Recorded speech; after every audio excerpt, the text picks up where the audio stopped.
Lorsqu'on pense à la Grèce antique, on pense notamment à la démocratie athénienne, à une culture riche ainsi qu'à de grands philosophes. Mais l'histoire de la Grèce antique est également traversée par une multitude de conflits et de guerres. Parmi celles-ci, la guerre du Péloponnèse est assurément l'une de celles qui a joué le plus grand rôle dans l'histoire de l'Occident. Mais la guerre du Péloponnèse, c'est quoi? Dans cette vidéo, nous tenterons de répondre à ces quelques questions que vous vous posez tous et toutes. Quelles ont été les causes? Quels ont été les combats et les événements les plus marquants? Quelles ont été les conséquences? La guerre du Péloponnèse, c'est, comme son nom l'indique, une guerre qui a eu lieu dans le Péloponnèse, cette région au sud de la Grèce.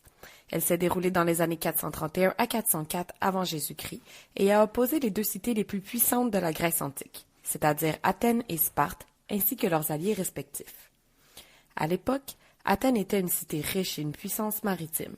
Depuis sa victoire contre les Perses lors de la guerre médique au début du siècle, les Athéniens exerçaient leur impérialisme sur la mer Égée, suscitant la crainte chez les Spartiates dont la puissance militaire terrestre était redoutable.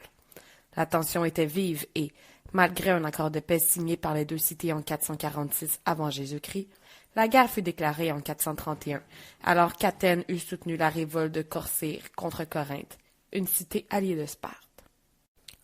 Au départ, les forces sont plutôt inégales. Les Spartiates bénéficient de 40 000 hoplites, des soldats terrestres, alors qu'Athènes en compte moins de 15 000. Cependant, la puissance navale d'Athènes est inégalable. Ainsi, les troupes athéniennes, avec à leur tête le stratège de Périclès, adoptent d'abord une stratégie défensive en se repliant sur les enceintes de la cité.